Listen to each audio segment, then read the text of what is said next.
Hi beautiful souls, welcome to Soul Awakening with Shantia, and to part 4 of the Monster Inside series. We are concluding the series with an analysis of 6 movies and TV shows examples that focus on characters with undiagnosed or diagnosed psychopathic or sociopathic tendencies. If you haven't yet, check out part 1 where we discuss all the themes of the unleashed shadow, and part 2 and 3 where we do 11 in-depth birth chart analysis with one backstory on a person to share what the antidote to these psychopathic, sociopathic frequencies can be. In this video, we will discuss 6 movies or TV show plots, storylines, and endings that help define the problem and highlight the solution or antidote to our monster inside. True or imaginative crime, psychopathy, and sociopathy will always be headlining cultural topics. I see it as our attempt to understand our own psychology as humans and subconsciously heal it. In TV shows and movies, we can comfortably observe our own shadow nature mirrored to us through a screen while sitting in our own bedroom or on the sofa. This provides us with an opportunity to heal. I am a big advocate of accountability. While we may want to judge someone for their sins, sloth, gluttony, envy, greed, lust, pride, and wrath, the fascination we feel towards true or imaginative crime is due to the part of us that recognizes we have the same qualities in ourselves. I recently finished a 12-episode Korean drama called Dear Ex, centering a villainess who is loosely acknowledged in the show as a sociopath. At every turn, she's offered a helping hand out of her dire abusive dynamic with the people in her life. Her mother, her father, her stepmother, classmates, colleagues, managers, and lovers. But she chooses to squander the grace that comes her way, willing to stop at nothing to get to the top, which for her is being a high-standing and nationally beloved #1 actress. Her karma comes back to her in many forms, one of them being a psychopathic husband.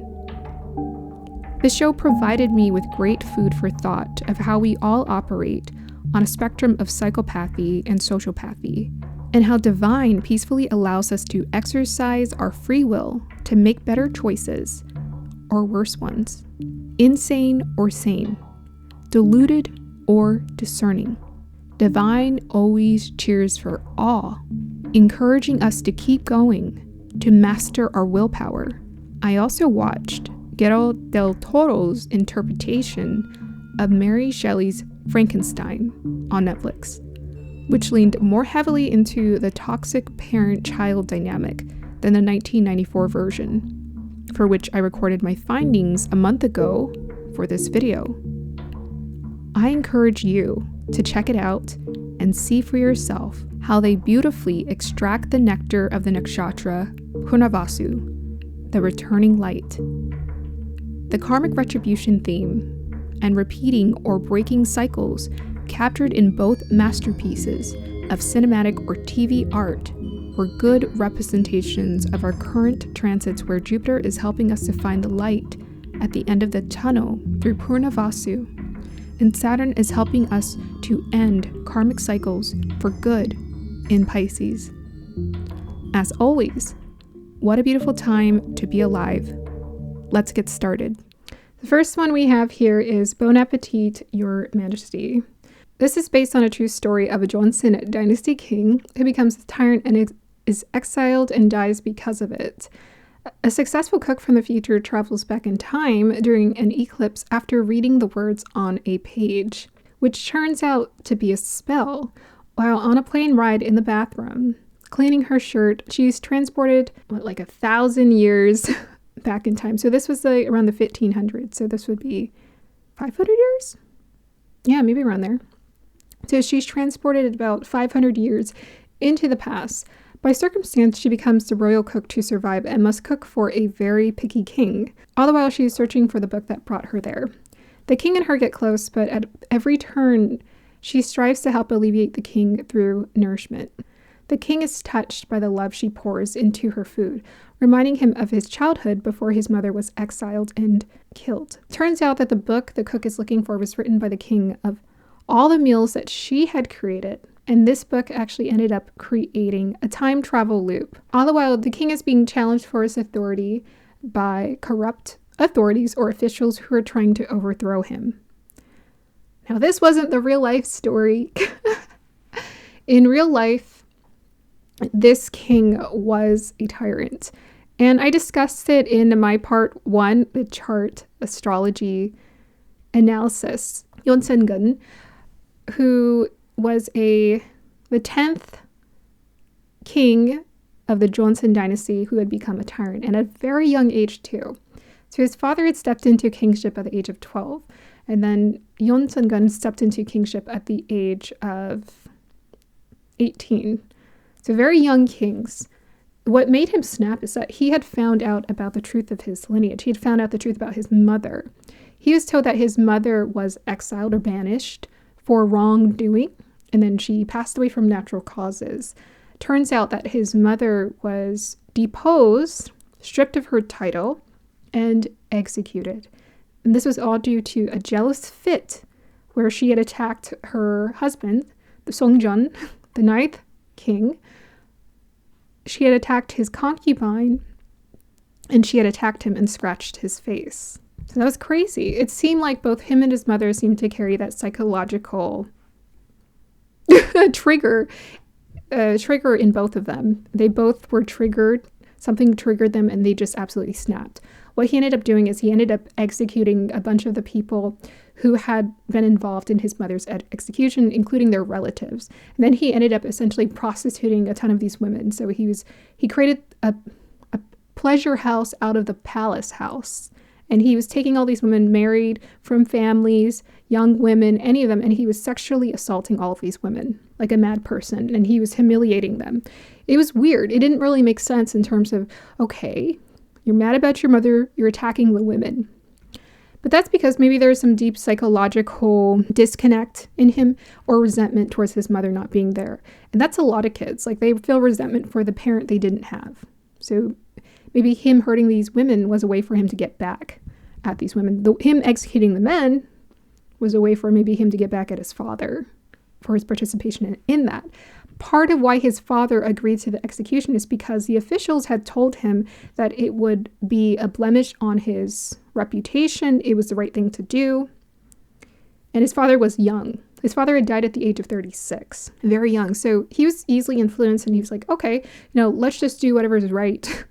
For everyone's telling me this is the right thing to do. I want to be a good king. I'm going to just follow suit with what everyone else is saying. And I talked about in his chart analysis for Yeonseung-gun that essentially what it was that made him snap was a psychological pressure. He had a lot of like Saturnian energy in his chart. And a lot of these serial killers do have a heavy Saturn in their chart that's creating this sort of depressive psychological state. And then they have also these triggers like fire signs in their charts that allows them to take action and whip back at people and hurt them. So in this case, I felt like he seemed to have some creative gifts. He had sort of like a Venus moon in Libra. He had a connection with creativity. That's why he liked entertainment in the palace. That's why he liked being around women, even though he was hurting them. He liked art and performance. I felt like that would have been a way for him, if he had processed it in a healthy way, that would have been a way for him to express himself. What's interesting is the actor who acted him has a Saturn Mars in Leo. So he was perfect for taking on the kingly-like role. And Yeonseung-gun had a Saturn Rahu in Leo, but he also had a bunch of energy. I think a Sun Mercury in Scorpio in the first house. And he had that Jyeshta Nakshatra. Jyeshta Nakshatra wants to be a king. It thinks like a king. What also perhaps played into it was there's probably some sort of propaganda or programming. Part of that negative energy or that mindset was coming from his upbringing and how they were teaching him to see himself as important. I think he was taught to think that he was the biggest most important thing in the world and everybody should listen to him. So that's enabling a child. When you enable a child, they're going to think they're the best thing since sliced bread and they can do anything to anybody. So his parents fed his head. Or his palace upbringing fed his head. There is also some sort of theme around propaganda. In the show, they were gossiping about, the corrupt officials were gossiping about the king to get him to look bad. But in real life, he was the one who was censoring other people. He was censoring what they had access to when it came to reading materials. And he didn't want anyone to criticize him. He didn't know how to take any criticism. So to me, honestly, that's part of the fault of the upbringing.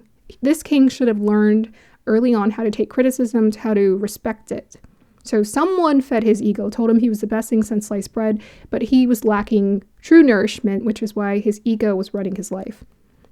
So you need to hold these kids accountable when they're young so that they understand in adulthood you can't just do anything in this world.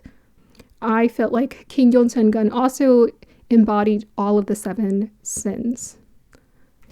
Let's move on to our next story analysis. So we got Munster, the Ed Gein story. Now this is what sparked my inspiration to do this topic. So the Ed Gein story is loosely based on the biographical depiction of Ed Gein, a born and raised Wisconsin native who was brought up by an overbearing religious fanatical mother. After his brother dies, soon after his mother dies from her second stroke. Well, in the movie, she died from her, no, it was a second stroke. Ed then spiraled while in isolation. He went on to rob graves and end the life of 2 women local in town who resembled the likeness of his mother. The opening shows Ed milking a cow and then putting his hands in milk. This is symbolic for nourishment. There's also a scene displaying sexual repression soon after. So his mother would often say this statement, "Only a mother can love you." So she taught him that love is possessive, domineering, and limited. She hyper-focused on him. His father was an absent alcoholic who was totally absent from his life. In the show, his mother hit his father. His father hit her, and then she hit him back and told him to leave. And then she told Ed to never inflict a burden of a child on a woman. So she taught him early on to internalize self-hate. Ed would always respond as, "Yes, mother." So it's suspected that he worshipped his mother. His mother's view on women was very toxic. She referred to these women as Jezebels. She would say, "You will never touch that woman. It's a sin. Women are sin." Ed inherited his mother's subconscious hatred for women, which is why he was robbing the graves and doing whatever to their bodies that would be considered disrespectful, right? Very disrespectful, irreverent. He displayed morbid curiosity when he was suspected to have ended the life of his brother. So that was the first time where he did something, it seemed innocent, and he was totally disconnected. He created a delusional story in his head, saying that his brother was fine, and he came back like a week later to find his brother's body, and then he staged it so that it looked like his brother had died from fires. After this, his mother becomes partially paralyzed, and he becomes her sole caretaker. In the show, it shows him bathing her. In poor health, she went to go collect the rent from a woman who's present, feeling deeply insecure and triggered. She goes in a rant and drops dead. And the rent is symbolic for limited nourishment. And the nourishment ending also, because the nourishment was out of his life after that.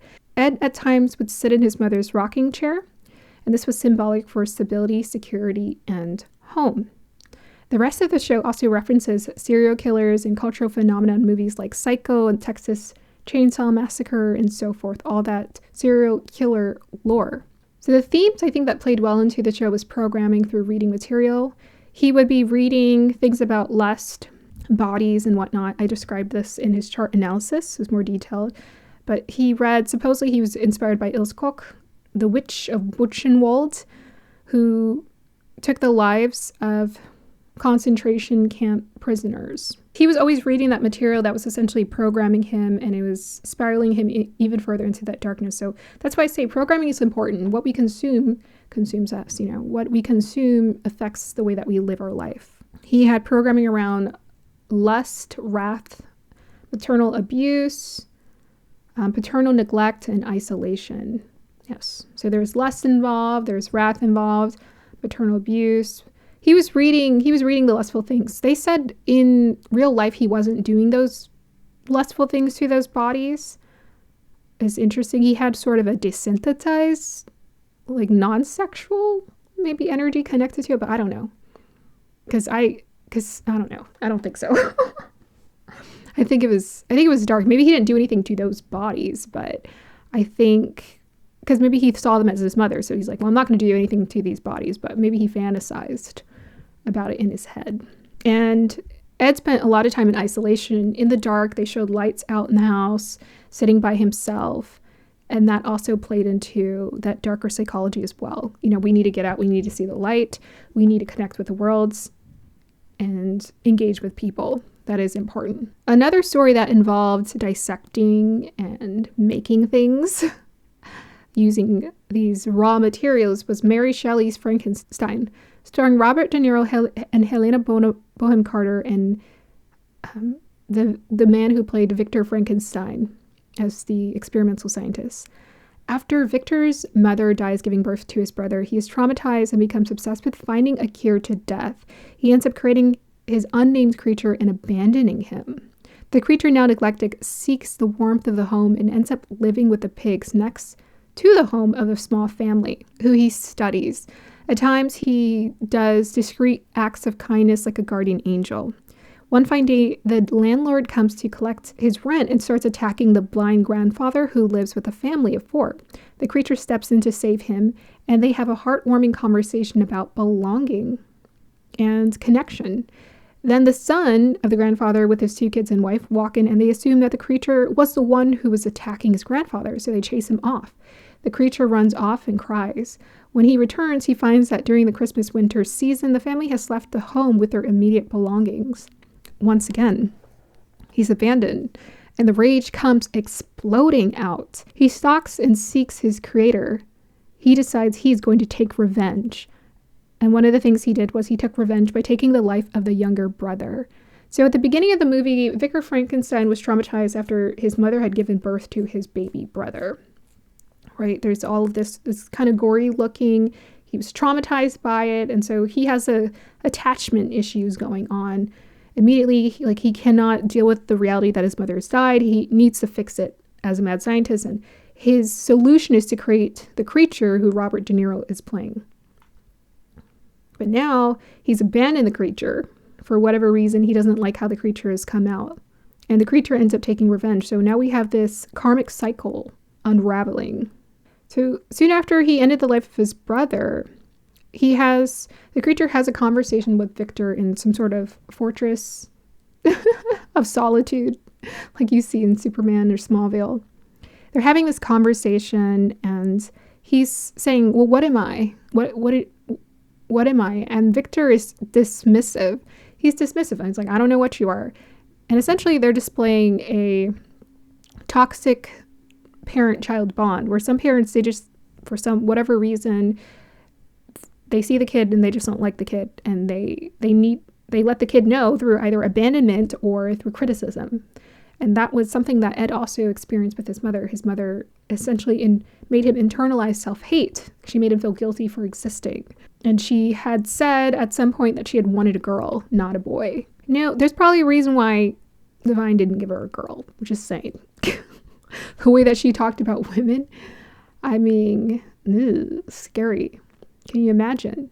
So they have this conversation, and the creature is trying to hold Victor accountable. The creature was displaying, even though he was doing some warped things, he was displaying more maturity and self-reflection than Victor was. He was like, you are responsible for did you ever think about the consequences of your actions? You created me. Well, now you have to figure out how to help me, how to be in this world.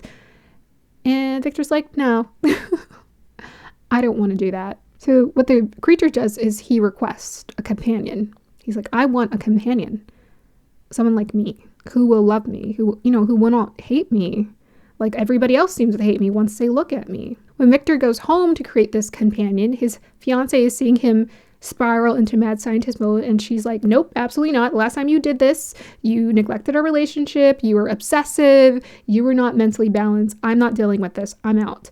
So she's leaving, and as she's leaving, Victor's like, no, don't leave, don't abandon me. I have attachment issues. Please stay here forever. Don't leave me ever. And so he agrees to not create the companion for the creature.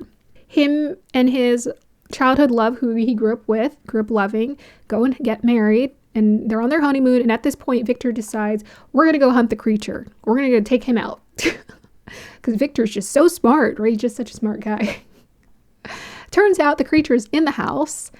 Creature's survival instincts are very strong here. And so the creature decides he's going to take out the life of his father. So he takes his father out as Victor is leaving for his honeymoon. And as he's on his honeymoon with his men hunting for the creature at night, they end up at some sort of lodging because they were supposed to, I think, get on a boat, cross the sea, but they couldn't go. So they ended up staying at some sort of lodging. He leaves the room for a minute, and the creature steps in. And then Victor notices, oh no, I think someone stepped into the room. And so Victor comes back, he opens the door, and the creature is sort of like on his wife. He was just kind of like hovering on her. He wasn't going to do that. He was just like hovering on her. And he goes in as soon as Victor comes in, and he grabs her heart, snatches it out. So that was symbolic for, well, why don't you tear my heart out? Because that's what Victor did to the creature when he abandoned him. So he's like, I'm going to take away your precious bride.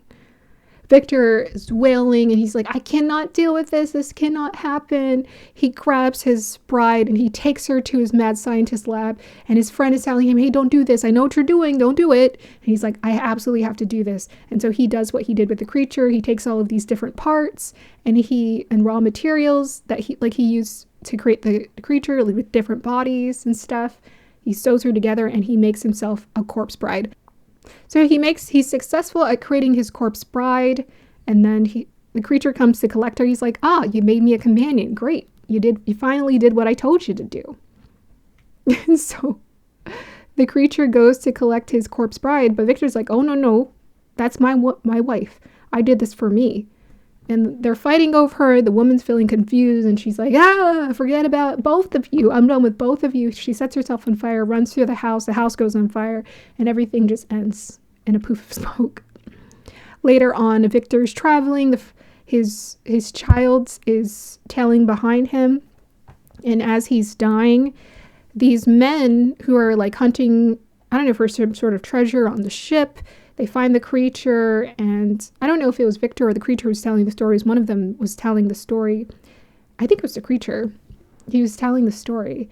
And the men were like, wait, this man did all this to you? You're going to stay with him? Why don't you come with us? You can come with us. And the creature's like, no, I'm done with humanity. Because everyone had abandoned him and treated him like crap because of the way he looked. And he was just done with it. And so he went ahead, after his father Victor passes out and dies, he goes ahead and sets himself on fire with the body, and they float away on an iceberg of some sort into forgottenness. So that's very Saturn energy. Anytime there's like icy reference, Saturn, big time. Okay, so the themes in the show was neglect, childhood trauma, attachment, and antisocial disorder. The creature did not know how to interact or engage with the world because the creature was not taught how to self-regulate. He wasn't given a parent who is present with him, a creator who is present with him. Now that's going to happen sometimes, and that's part of the karmic experience. So sometimes we're just going to get that. Part of the lesson was to exercise the willpower to just do right, but he didn't. He ended up taking lives. He tried to be nice for a while. He felt sorry for himself, and he tried to be nice, but after that he was just angry. He was pissed. This explains sort of the psyche of like a Richard Speck or a Ted Bundy. Like, where's all this rage coming from to just like do this? And that's because they've desynthesized themselves. They've detached because they never formed a connection or attachment to people, a deep connection to people. Their foundation was never established. So there's like a black hole, as Ted Bundy described it. There's like a black hole where all of this energy is just falling right through. It's just falling right through. They can't feel it. And that's because part of it is just, it's totally in process. Imagine it's like all of this ice, right? This ice, sheet of ice over the ocean or the water. That's your emotions. And then the ice is the coldness you felt from the child trauma and neglect. So it's like you can't feel them, but they're in there. So a lot of these people, they feel things. It's just rage is one of those emotions they like the most because it makes them feel a lot. But everything else is suppressed under this sheet of ice that they have to crack. Let's move on to Peacock. I remember seeing this movie. This came out around 2010. This movie has a mommy dearest, overbearing, dominant mother vibe, similar to the Gein experience. So this is starring Cillian Murphy, a man with multiple personality disorders. He fools a town of Peacock, Nebraska people into believing that his alter egos are husband and wife. The man is reclusive and a quiet bank clerk who lives alone in his late mother's house. In private, he transforms into Emma, a woman who takes care of the house and cooks for John. So that's the main guy, John. One fine day, a train derails into his backyard, drawing the townspeople and media to his property. They see Emma and believe she is John's shy wife. When a waitress, Maggie, turns up saying she needs help taking care of John's son, turns out she had John's son, John's two personalities start to merge. His dissociative identity disorder becomes something he has to confront. His control and repression issues come to the surface as subtle impressions of his mother's domineering energy makes himself known in his psyche. The movie ends with Emma faking John's death as she takes over his life.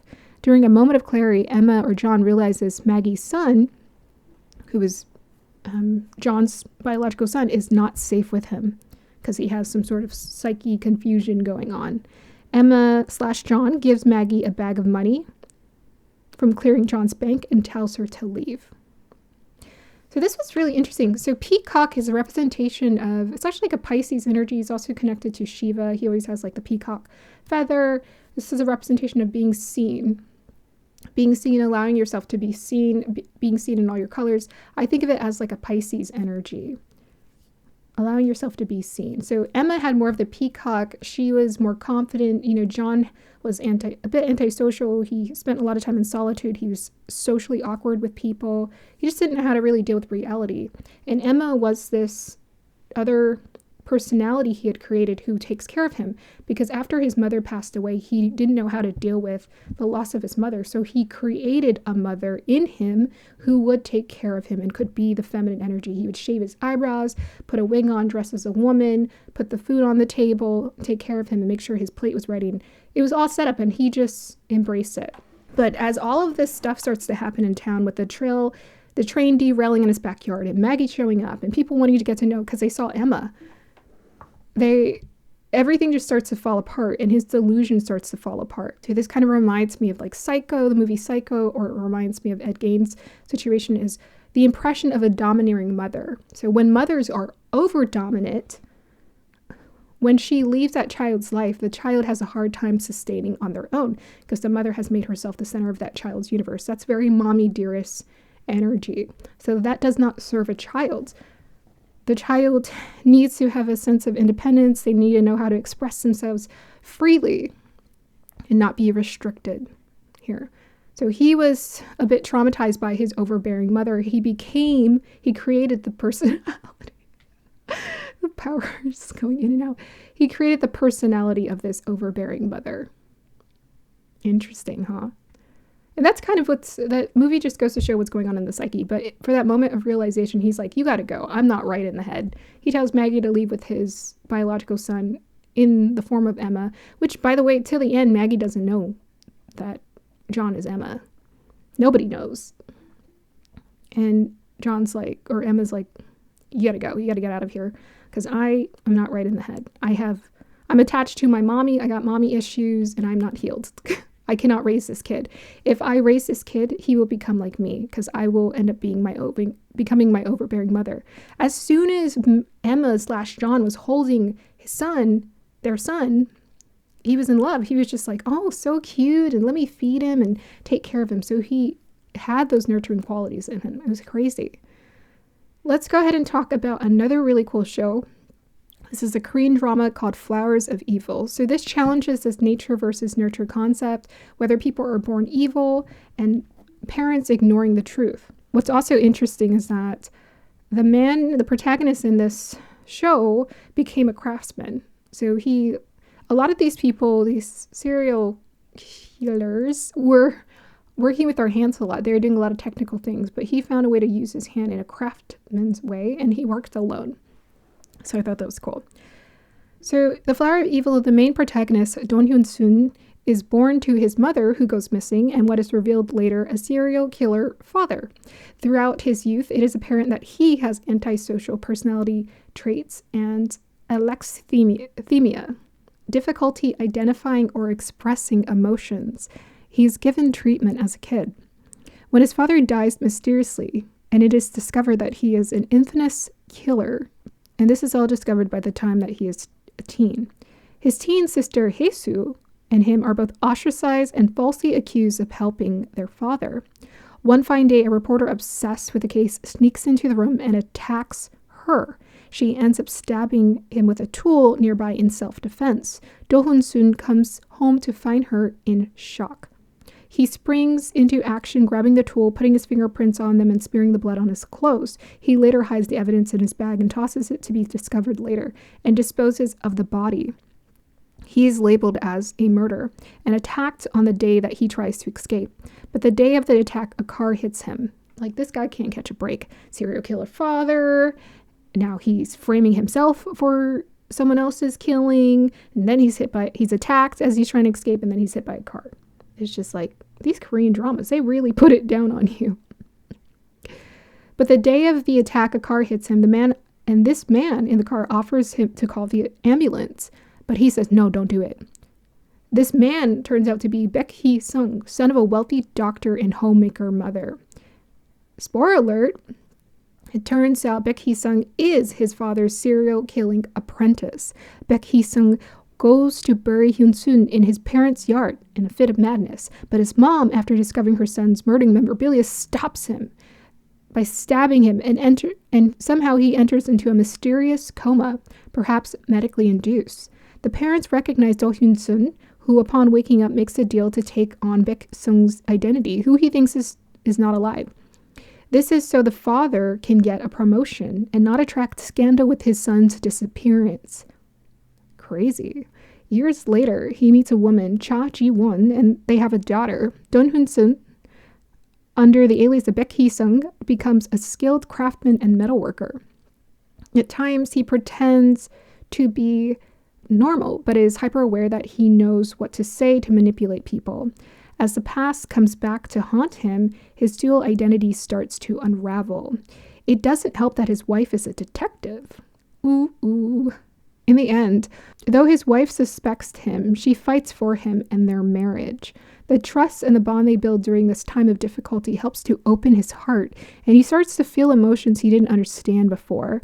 He is willing to do whatever he needs to protect his wife and daughter. He later realizes this is the love he's always desired for. Baek Hee-sung is resurrected though his mom takes him off life support. So right as his mother is taking him off life support, Baek Hee-sung resurrects and wakes up. He gets caught up on the 3 years he missed and realizes he was in the midst of a kidnapping before he had lost consciousness and had hit Do-Hyun-sun with his car. He immediately tries to resume his psychopathic killing ways, and his parents are terrified, but he manipulates them. In the end, Hyun-sun sacrifices himself to save his wife after Baek Hee-sung tries to shoot her. Baek Hee-sung is shot in return. It is revealed that his sister was using self-defense and is relieved of jail time, but Do-Hyun-sun now has memory loss. So Do-Hyun-sun sacrificed himself for his wife, and Baek Hee-sung shot him, and he basically went into a coma, lost his memories, forgot who his wife was. And so he lost the 3 years he had built with his wife and his daughter. He doesn't remember all that transpired when he was hit by the car years ago. As his memories return and he feels his memories connected to his wife, he asks that she forgive his coldness and that they work to remember the man she fell in love with. Dun, dun, dun. The end. Beautiful. Check it out. So some of the messaging that I got from this show was, enabling is not love. I mean, love is, I define love differently. I feel like love is just what you are, and that's it. It's not something you give or take, because that makes energy vampiric. What we do for each other is care. We show care. We have actions of kindness. That's what we're doing. But love is what you are. But enabling is not love. You have to hold your children accountable. Baek Hee-sung, the real Baek Hee-sung's mother, did not hold him accountable. His parents kept trying to enable him. The father actually said this at one point in the drama: if I sacrifice myself, my son will change. He wouldn't have turned out that way if he hadn't met that serial killer We will give him one last chance. So they kept making excuses for their son, just hoping and hoping that he would change. But the thing is, he was probably enabled from a young age. It hit his dark, obstructive desires. And a lot of these people, you notice they got that moon Ketu conjunction, Jupiter Ketu conjunction. There's some psychological denial that they grew up with in the home where the parents just was not seeing this child for who they truly were. So they're in denial of seeing the monster in him. And because of that, he couldn't get the help. He could have been getting some psychological help. Whereas right away, for some odd reason, Don Hyun's son's serial killer father was taking him to therapy and getting him help. It was a weird dynamic he had with his son. He said actually that he was disappointed in his son, but some part of him cared about his son and he wanted him to have a different life. Because when Baek Hee-sung was like, well, why don't we get your son to do this with us? He's like, don't you ever go near my son. He's like, he got pissed. And that's why he ended up dying, was because they got into a fight over his son. Even though he was a serial killer, he had a protectiveness towards his son. Interesting, complex character. So someone said to the father, I think it was Don Hyun-soo, said, I know you've always known what's inside your son. What you want to change isn't your... By the way, if it wasn't Do Hyun-soo, maybe it was his wife who said it? I feel like it was Do Hyun-soo because he understood what it's like to be able to detect that in someone. I know you've always known what's inside your son. What you want to change isn't your son's future. It's the moment you realized who your son really was and turned away from the truth. So let go of your false hopes. We have an obligation to reveal the truth. Until you meet that obligation, you cannot die. I wrote that the reporter said this, reporter to the father. Okay, interesting. I'm going to have to figure out who said it. But isn't that so on point? So basically the father was saying, oh no, I have to take myself out. I can't deal with the reality of seeing that my son is like this. And the guy's like, no, you're not dying. You're not going anywhere. You're going to have to deal with this and deal with the fact that you've been enabling and in denial of your son's behavior. And this is the chaos it's created. So there's some level of enabling that plays into every one of these people's psychology where their behavior was allowed. Some part of it, for some of them, the enabling happened because their parents did partake in those same behaviors. They saw those behaviors as normal. So of course, when they go out into the world and they're interacting with people, they're wondering to themselves, well, why are people not liking this? Well, that's because that was dysfunctional. So the mother to the father says this, it's strange we both knew things would end this way. So why did we have to come this far? Yes. Why did they let it get taken so far? Nature versus nurture. One was born with the genetics, was pinpointed as antisocial from the beginning. The other was enabled.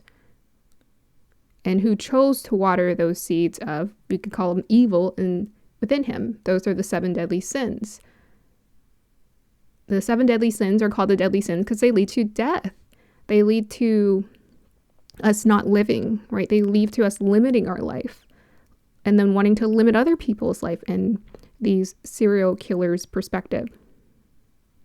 Don Hyun-soo is given a chance to end the serial killer's life after hearing that his wife is suspected to have been dead. So this was in an earlier scene, and he chose not to do it.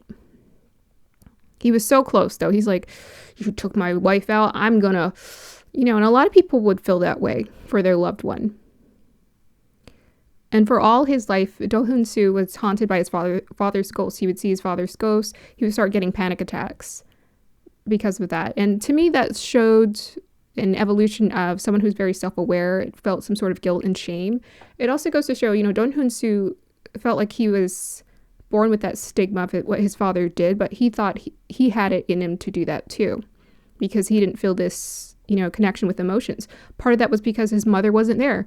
It was a mystery. I was trying to Google it and understand, what episode I missed them talking about his mother, but his mother had supposedly disappeared, and it's insinuated or implied that his father might have gotten rid of her. And his mother was supposed to be that foundation in his psyche, and his father was not well himself. So there's just this confusion around the upbringing, and he was missing some of that, and he was trying to find himself.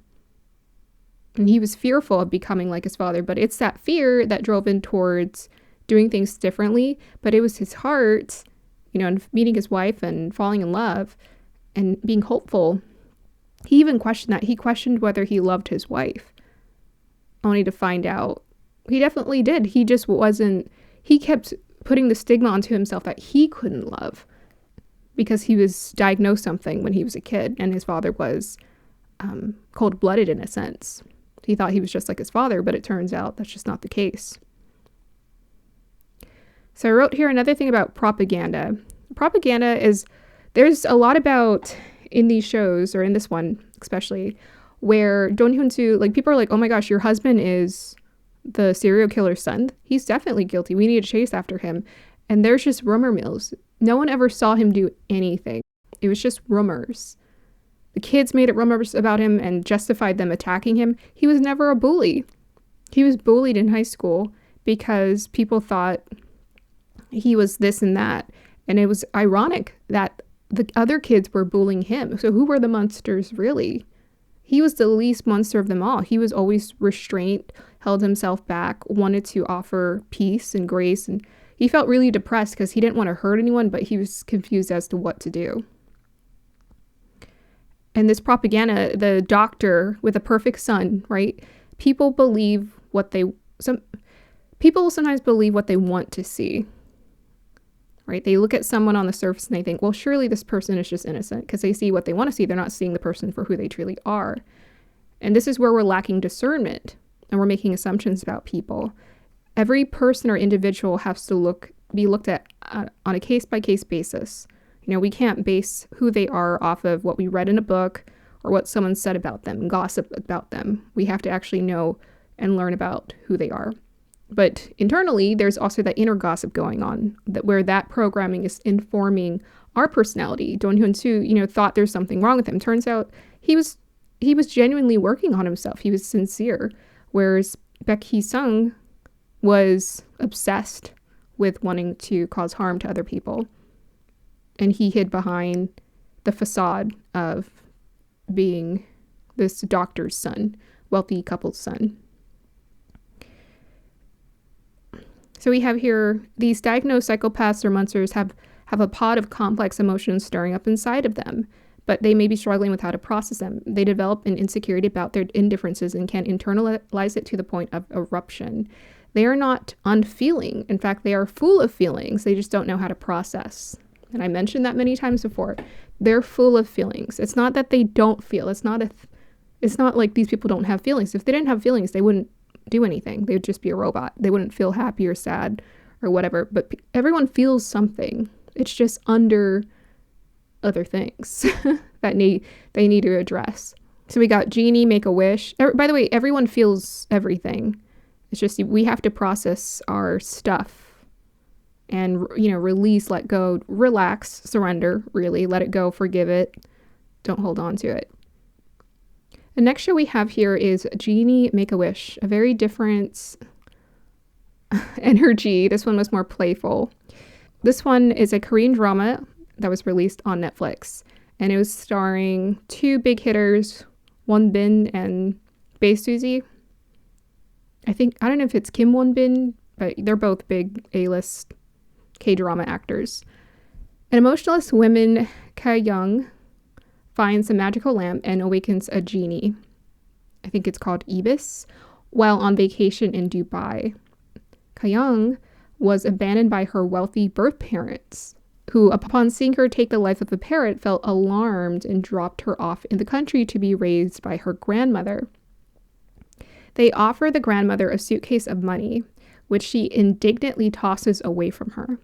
The grandmother, disappointed at her daughter, Ka-young's mom, takes the child under her wing and passionately nurtures her. Immediately, Ka-young's psychopathic and antisocial tendencies become apparent. The child is angry at times, and after dissecting a frog in class, she becomes obsessed with wanting to dissect these animals. Acknowledging Ka-young's diagnosis, the grandmother and the whole town work together to raise her, offering her praise when she seems indifferent, encouraging her not to hurt animals, and to use tools responsibly. Her grandmother teaches her to follow rules in spite of a lack of empathy and to understand the consequences of her actions. Her grandmother puts on shows where the characters display emotions, and she would cry openly in front of her granddaughter. She would talk to her about the emotions and tell her, this is what happiness looks like, this is what sadness looks like. Ka-young also meets her best friend in youth, who remains loyal and loving to her. Ka-young channels her creativity into running a auto shop by day and trading stocks by night, allowing her a luxurious lifestyle free of her wealthy parents' dependency. She in later years returns regularly to Dubai, where her birth family lived, and she would try to confront her mother for her abandoning her. And I think there's this time where her mother actually shows up, and the mother's thinking she just wants money, and she's like, I don't want your money. I want to know. She had a very confrontational conversation with her mother, just like Robert De Niro's creature did in Frankenstein. They're like, I want to know why you abandoned me. I want to know why you didn't want to raise me. Every kid feels that rage. Every single child feels that abandonment to the core. And her mother sort of, she's just in denial. She's just like, it's what had to be done. See you later. After finding a magic lamp and meeting the genie in Dubai, he offers her 3 wishes. Ka-young outsmarts the genie, and for her first wish, offers wishes to some of the townspeople to prove that humanity is not corruptible. So immediately she's not worried about money. There's no shortage of that because she's trading stocks. It's a very fantasy show. And that's how she was able to travel to Dubai, is because she herself made a lot of money. That was part of her, I guess, psychopathic, I don't know. It was like a positive expression of her psychopathic energy, because when she's set on something, she can just focus and get it done without, all of this emotional stuff inside keeping her from pursuing her ideas.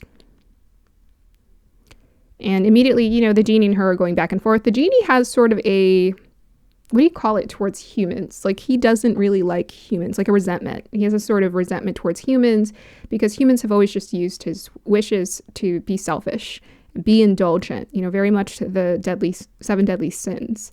So he doesn't care about them. He doesn't believe that humanity is redeemable. He's just like, they're all corrupt. So they start debating, and she's like, I don't actually think humanity is corrupt. And that's interesting that that's coming from, the diagnosed psychopath here. But this is a loosely diagnosed psychopath. We don't have to be so literal about it, because it's just a TV show. Ironically, when some of the townspeople get these wishes, they actually end up turning against her. Yeah, that was crazy. They actually ended up turning against her when they were making wishes. So for one person who made a wish, their wish was to become a branch manager, to get promoted, because they were just like a grocer of some sort, or a sales clerk. They wanted to be the manager of the store. They got that, and people were looking at her. It was funny because these wishes are so funny. But she got the wish, and people were looking at her like, why did she get promoted all of a sudden? She's like, I've been working this job for years. I deserve this promotion. And then she got that promotion, and she wasn't very good at her job. She was still lacking some skills and competency. And so people told her, you know what, you're not very good. Why don't you leave, or something like that? So she had a lot of issues, and I forgot what her second wish was, but she also made a second wish. Yes, she made a wish to go back and say, why don't you make me the branch manager or the store manager 10 years ago? That way people can't say I don't have experience. But then there's still issues showing up, because now she supposedly lived the life where she had money, but her daughter, for some reason, is sloth. She's lazy. She's not ambitious. She's not taking care of herself, and is living a very irresponsible lifestyle. And her husband are having issues. So her life starts to fall apart after these wishes. Then by the third wish, she tries to be clever, because the genie had put this idea in her head. She wishes that he forgot that she made her other wishes. And he's like, okay, your wish is granted. And then he says, do you really think that as a genie, I would forget that you made those wishes? She used her third wish to reset her wish, not to reset her wish. She used her third wish for nothing. So nothing happens. And what happens is, after a person makes their third wish, they get amnesia, and they forget about the genie, and they just go back to life like it's normal. So she went back to her life, but she was very unhappy. Everything had sort of fallen apart. Another person made a wish. It was a young girl who had went to school with Ka-young, and she was jealous of her. She was, gossiping about her with the townspeople, and she worked at the bank. And so she saw what was in Ka-young's bank account and she wanted that money. So she's like, you know what, Genie, why don't you make it so that I get her money? And so he created some sort of legal a loop. I think it was just karmically created as such. But for her to get that money transferred into her account, it had to happen in limited funds. So only certain amount of money could be transferred. So it wasn't a lot, but it was transferring slowly. And then she's like, no, that's not enough. I want her to feel the pain. Transfer more of that money to my account. So maximize her limit. So Ka-young comes to the bank and she says, maximize my limit. She maximizes the limit and now she's getting like maximum transfers. Now she can go buy that expensive designer purse that she saw Ka-young come into the store with.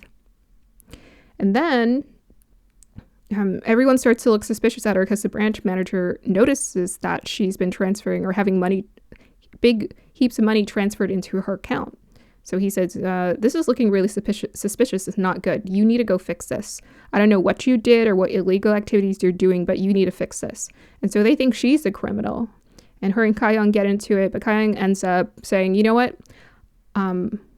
She gives the money back to Ka-young. And then Ka-young says, you know what? Why don't you give me all that money in cash? I'm going to take it with me. And the bank manager gets pissed because he's like, no, don't take your money out of our bank. We need your money in our bank every day, all day, because we're going to do stuff with it. And then she leaves. And then the girl is like fired, I think, from her job. It's very interesting. And then she forgets, I don't know what happens, but maybe she made a wish to she didn't make her final wish. She used her wish on something else. But Ka-young and her decided to work together because she said she just wanted her life to go back to normal. She didn't want the money. She was apologetic for what she had done. And so Ka-young says, you know what, can you use your third wish to do something for me? So the girl helps her out. And then another person made a wish. He was a serial killer, ironically enough.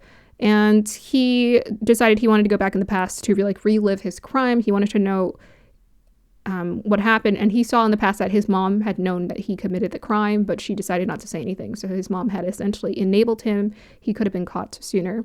And so he went back in the future and he thanked his mom for saving him. And the mom was just pretending to sleep. Yeah, so another theme around enabling that child. Oh, I had no idea. We had no idea. I mean, he was only living in the same house as you. What do you mean you had no idea? Ironically, okay, so the people start to turn against Ka-young. For Ka-young's second wish, she wishes that her grandmother gets her youth back because she felt like her grandmother gave so much of her life and dedication to her. Her grandmother is the number one person in her life. Her grandmother is her heart. Even though she has a hard time feeling feelings, she knows this. And so her grandmother turns back in time, is her age now, and now gets to wear clothes and do whatever and have fun. But now the village people, the townspeople, start to get suspicious of this. So they're looking at Ka-young with this diagnosis of an antisocial personality disorder, and they start thinking maybe she got rid of her grandmother, and her grandmother isn't really on vacation. So there starts to be issues. So it just goes to show you that these wishes always create problems. When we want to wish things away, wish our problems away, it just creates more problems.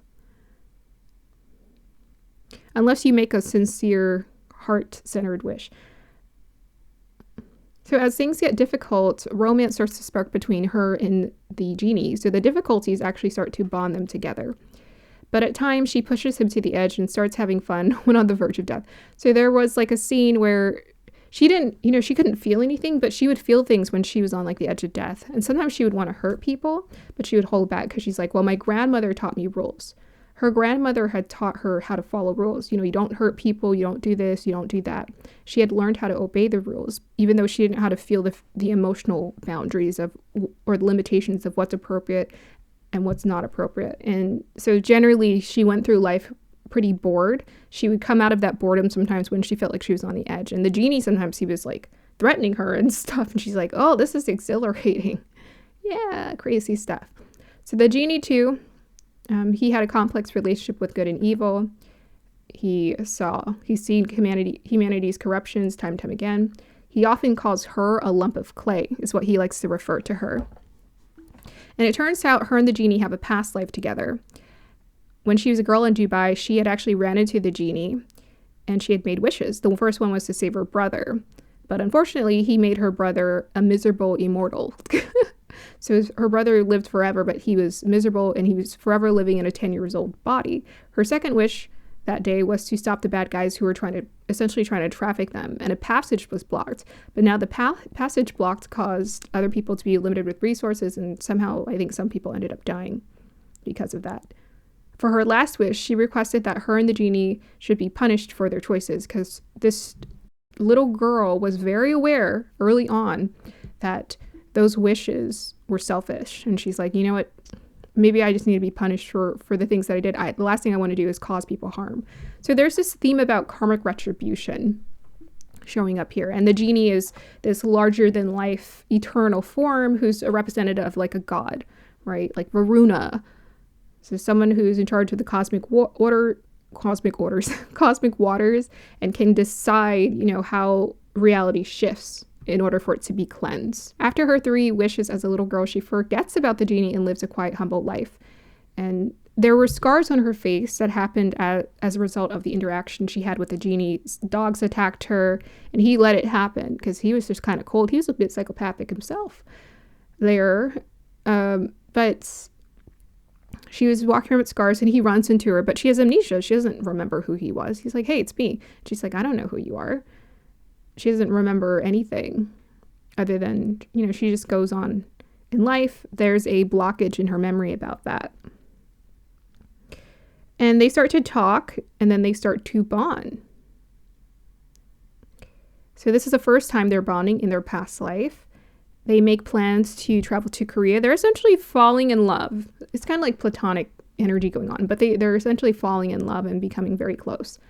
When another man finds the genie's lamp, he makes wishes to be a wealthy man, and he makes a wish towards that girl. He's like, bring that girl towards me. And the guy's like, your wish comes true. But he had no idea what girl he was referring to. It turns out it's the girl he's falling in love with.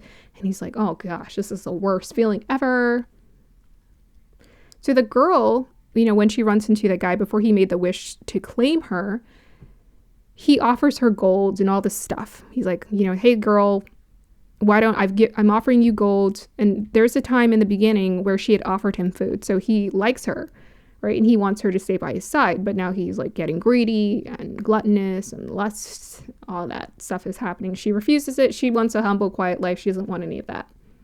So by some tangled mess, a non-feeling god is put into her brother's body, a mortal body. So there's an immortal who's born in a mortal body, as confusing as that is. And the immortal then finds a way to be born into or put in her brother's body. And that was due to the genie did that or arranged that because of some other god he was connected to or friends with. And in the end, she ends up getting killed. And he is just so tragically devastated. And he wreaks havoc before losing his memory of her. And everything's sort of reset. When they bond later in the future, they start to reclaim their past life memories. And a sort of godlike war starts to ignite, especially between him and his brother as well, who was also a Jinn. Jinn. But his brother was the bad Jinn, apparently. And his brother was always jealous of him and wanted to compete with him, like Cain and Abel, essentially. Her grandmother then gets caught in the middle and dies. That's sad. So she's tragically just brokenhearted that her grandmother dies. The genie stays away from her out of guilt that her grandmother got caught up in all of this godlike war. Ka-young sinks into depression, and the town people accuse her of being emotionless. So her grandmother dies, and people are just like, what's wrong with her? She's not grieving properly. Well, hey, why don't you leave her alone? She can't feel the emotions, people. She goes off to Dubai and makes her final wish. She cries in despair and dies. So her final wish was to feel all the emotions and love that people have ever felt towards her. So she feels everything, she cries in despair, and she dies, and is later resurrected as a genie, nonetheless. So what they're showing is that she had reincarnated. She had completed her dharma in a human form, and she had reincarnated. Her last wish was pure and sincere. All of her wishes were selfless. She had done a selfless thing. So it's like, okay, we're going to promote you because you're ready to be an immortal. By this time, the genie has changed his perspective on humans. So here's the wrap-up idea around this show here. The theme here is diagnosis do not make people. You know, if you got antisocial behavior, in fact, it's almost like a combination is happening. You can grow up in a certain environment and it can feed into your identity, but then you can choose to heal it, sort of like Beth Thomas did. Diagnosis doesn't make the person. The will to live and do right by others does. Some of the unsuspected townspeople exemplified psychopathic tendencies, and they acted on it. Ka-young had the psychopathic traits. She chose not to act on it. A dog who was abandoned by its owner made a wish to be a wealthy man, then chose to become a dog again, who was abandoned by its owner. So originally this dog was abandoned by its owner. It didn't know that. But then the dog, after it becomes a man, all the dog wanted to do was be a dog again. So it had sort of this pureness. There's this theme around sincerity and love and just choosing to be at peace with your condition and your form and not trying to make wishes to escape it. So that dog was an example of loyalty and purity of heart. And also that goes back to our abandonment theme around parenting and parents abandoning their kids. So the dog was like it just wanted to follow its heart. It was happy with the idea of maybe one day being reunited with its owner. So it stayed loyal to the end. A girl jealous of Ka-young stole her money, regretted it, and asked to go back to her life. An insecure grocery worker wished for promotion, and her life fell apart. A friendly town worker asked to relive his taking of lives, and he ended up in, I don't know if it was in the past or in the future, but he ended up getting caught. So Ka-young ended up catching him. She wanted to catch him. But the diagnosis, the one who is the diagnosed psychopath is the one who chose to feel humanity's love and pain. She is the one who chose to feel that. She chose to experience that. That was willpower. She's the one who dies in the desert. The desert is where you go to. There's a lot of desert symbology in the show for truth. So it didn't matter if she was a psychopath. She still sought the truth. So it doesn't matter what you're diagnosed. If you seek the truth, you shall find it.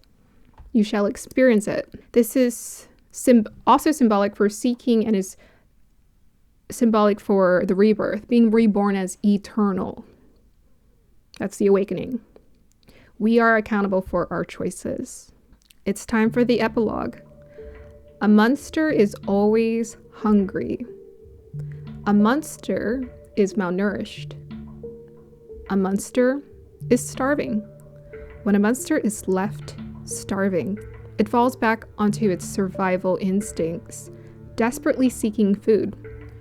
For the monster, power is food, not authentic power, but distorted power.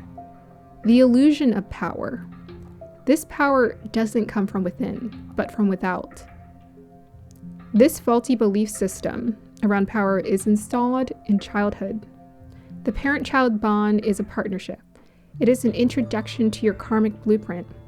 While the father helps you to rebuild your sense of self and identity, the mother helps to build your psyche. What nourishment we receive determines how replenished or malnourished we are. We carry karmic traces of these patterns of nourishment or lack thereof through our inherited DNA in multiple lifetimes. From studying these 12 profiles, it's clear that these programs are installed by no accident, but with an opportunity for the individual to develop their moral imagination. Otherwise, they take actions triggered by their stuck obsessive loops. Everything in life is a loop. Our obsessive thoughts, our karmic cycles, our moments of truth. Every choice we make is premeditated. Our desire to help humanity or destroy it. We are all here in this divine play, playing God. Free will, the freedom to choose, is the power of God. But whether we abuse it or use it to evolve will determine how karma plays out. War is our pain and trauma inside out. We become a weapon if we do not learn to subdue our lower urges in healing waters. So what can we do? War is RAW backwards. Raw. Learn to be raw and honest with yourself. Peel back your layers. Reveal the lie. Don't deny. Rather than unleash the shadow, acknowledge it. Become a hero by going back to zero. Dissolve the karma by not acting out on pride, gluttony, lust, sloth, envy, greed, and wrath. And choose humility, temperance, purity, zeal for truth, gratitude, generosity, and forgiveness. When wounds run deep, the only way to get past the monster is to put it to sleep. And the only way to put him to sleep is to feed him good food and sing him a lullaby. Lies make for a poor meal and grating static. Truth will feed us for eternity and soothes us to the core. It is the sound of an ancient chant. Then you need not fear the weight of the ocean or the rough tides on the surface. You can simply sit back, watch, and know you are love. Have a beautiful day. Whenever you're watching this, I will see you next time. Bye.